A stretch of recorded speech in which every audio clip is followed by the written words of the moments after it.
covering South Bend, Elkhart, and all of Michiana. This is ABC 57 News at 6. You always think it's never going to be me. Tonight, breaking news in the South Bend plane crash investigation. Within just the last hour, investigators spoke out for the first time today as ABC 57's breaking news team spent the day in the community listening to tales of survival and shock. People were worried, though. I mean, extremely worried, but there was nothing we could do, you know. Tonight we are learning new information about that deadly crash. Good evening, I'm Brian Dorman. And I'm Kim Chappell. Here is the very latest. We confirmed today that Oklahoma football legend Steve Davis died when the plane hit a house on North Iowa Street in South Bend yesterday. Also killed in that crash was 58-year-old Wes Caves, the pilot. Injured in the crash were his passengers, 58-year-old Jim Rogers and 36-year-old Chris Evans.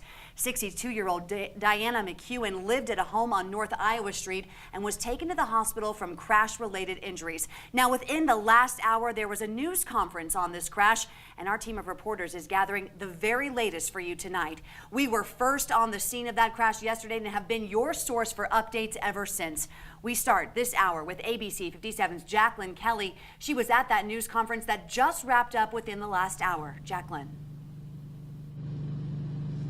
Hey, Kim. Yeah, NTSB said their main focus today was to help restore power and gas to all the homes affected. That's about 77 homes. They were successful with the exception of 8 homes. Those residents still are not able to return to their homes tonight. The big news today was that the black box was recovered. It is intact and en route to Washington, D.C. to be analyzed. We know that the information from the black box won't be available for at least 9 to 12 months. We also know that the next few days, the NTSB plans to focus their attention on removing the aircraft. They plan to move it to a secure hangar here at the South Bend Airport. Today, the South Bend Fire Department helped remove parts of the home around where the jet sits. Crews were able to separate the main fuselage from the home. They expect to use a crane tomorrow to remove the rest of that aircraft, and they plan to have that all completed by the end of tomorrow. Here's what Mayor Pete Buttigieg had to say during the press conference about this whole thing and just about how amazing it is that less people were injured in this entire incident. It is miraculous that there was not greater loss of life. The response to this has been characterized by professionalism, teamwork, and compassion, and I'm grateful to all of the mutual aid agencies. One of the goals the South Bend Fire Department had today, along with assisting the NTSB, was to make sure the jet fuel was no longer a danger. They said at this hour it is not a danger. They have been able to remove it. There was some jet fuel in the basement of the home where it sits. They also told us that the jet fuel seeped into part of the water system and within the city of South Bend. The Public Works Department has been handling that situation. They said it's at a safe level and that it is not a concern at this time. We'll also have some more updates coming up later tonight at 10 and 11 o'clock. Reporting live from South Bend, Jacqueline Kelly, ABC 57 News. All right, that's the latest from the airport to the neighborhood. Now tonight, most residents have been allowed to return to the neighborhood evacuated in the crash aftermath. Let's take a look at a map here together. I'll lay it out for you. The houses that you see in red. The plane marks the spot where the actual aircraft came to rest. The yellow markers here, those are the homes still under evacuation tonight. And one eyewitness was closer than most. ABC 57's Jason Aubrey joins us live from the neighborhood where he met a guy who thought for a moment his life was over. Jason. When Brad Preston looked up and saw the plane headed right for his home, he knew there was little he could do and no time to do it. All that was left was to watch as tragedy unfolded in front of him. The jet was diving right at his home when he says it suddenly corkscrewed and veered off into the homes across the street. He tells me the plane was upside down when it struck the roof of this home, then smashed through this one, only to end up lodged inside a third. Preston says witnessing the crash is something he will never forget. At the time it happens, you can't comprehend everything until you step back and look at it and say, wow.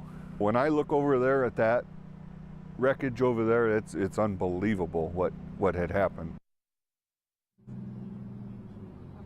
Now, investigators examined the crash for most of the day today. At one point, they lowered a fireman down onto the body of the back of the fuselage there. They were in the process of separating the fuselage, as Jacqueline told you a few minutes ago, from the houses so that it can be removed from this area. Reporting live from South Bend, Jason Aubrey, ABC 57 News.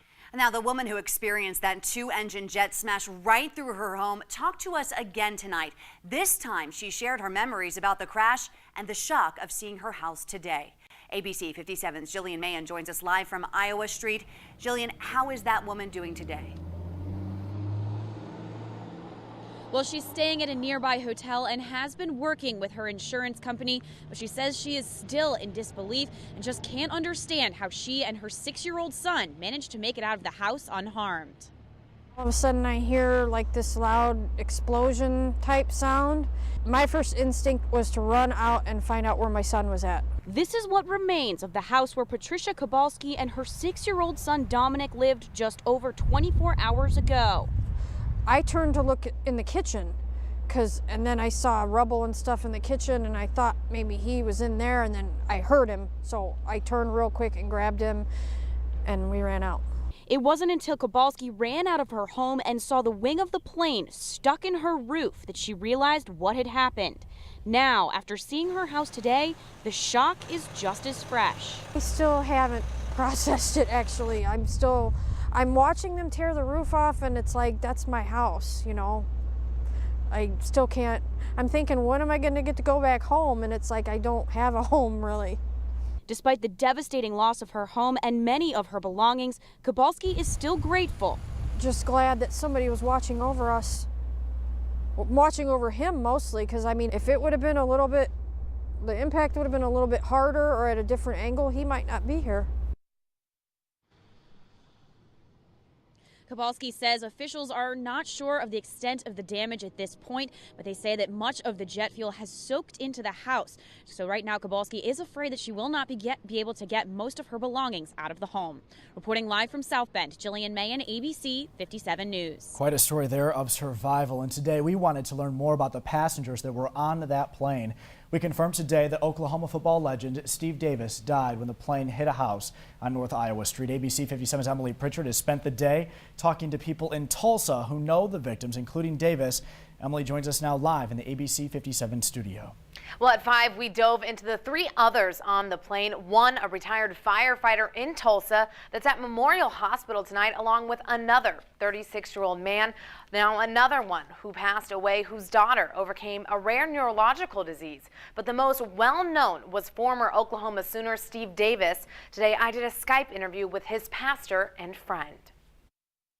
Steve Davis, he's known as Oklahoma's number 5, but for the people who knew him, like his pastor Darren Spoo, he was much more than his jersey. You know, the thing about Steve is he's so authentic, very, very genuine. And what he made clear from the very beginning is the most important thing about him was not his football career. The most important thing really was his relationship with God and his relationship with Christ. Davis was one of 4 flying on a plane that crashed Sunday in South Bend. And Spoo says he met Davis about 5 years ago. He never had a conversation about flying with Davis, but he's learned since it was his passion. That's more what I picked up from the family, that he loved flying every chance that he got to do that. Here you can see Davis in an interview just 5 months ago with our ABC affiliate in Tulsa. Boomer. Sooner. He helped lead the Sooners to 2 national championships in the 70s. And here you can hear him talking about a historic battle against Texas. And sometimes you just expect, you expect one thing and the very opposite happens. That's a game that tends to turn stars into goats and unknowns into legends. Legend at OU, he is and will stay. But at the end of the day, Spoo says it wasn't his football career or almost perfect record of 32-1-1 as a starter that defines his friend, but his spirit. The predominant emotion is shock, but the number one thing that everyone tells me when they talk about Steve is what an encourager that he was. Now, there's no schedule yet for funeral arrangements for Davis, but Spoo tells me that many people are reaching out in the Tulsa and Sooner community with their support. Reporting live in studio, Emily Pritchard, ABC 57 News. And 3 of the surviving victims were rushed to Memorial Hospital. They arrived just about a half hour after that plane crash. ABC 57's Judy Lykowski joins us live outside of that hospital with the very latest on all 3 of their conditions tonight. Judy. Well, Kim, we're told that all 3 of their conditions have not improved since yesterday when they were rushed here by ambulance. However, hospital staff says that all 3 of these victims' injuries are not life-threatening either. Now, a Memorial Hospital spokesperson says right around 5 o'clock Sunday evening, separate ambulances rushed with these victims to the hospital. All 3, she says, were taken to the ER, then straight to the trauma unit. Now, the trauma services director says all 3 victims should have had to be transferred to another hospital out of the immediate area if their trauma unit didn't exist. And that would have meant more time wasted before treatment started. Memorial is considered the only trauma unit in this region. As stressful as it was for the staff, we had plenty of resources to treat these patients, plus any others that came through our doors. Jim Rogers remains in serious condition. Christopher Evans remains in fair condition, and Diana McEwen remains in fair condition as well. Now, Rogers and Evans, who were on the plane when it went down, currently live in Oklahoma. We're told that their families are still on their way to this hospital tonight. Reporting live in South Bend, Judy Lykowski, ABC 57 News. And we've been doing a lot of research on the type of aircraft that crashed. It is a Hawker Beechcraft Premier 1. The plane that crashed was built in 2008. As far as planes go, it was state-of-the-art. It is designed to be flown by a single pilot, but can also accommodate a co-pilot.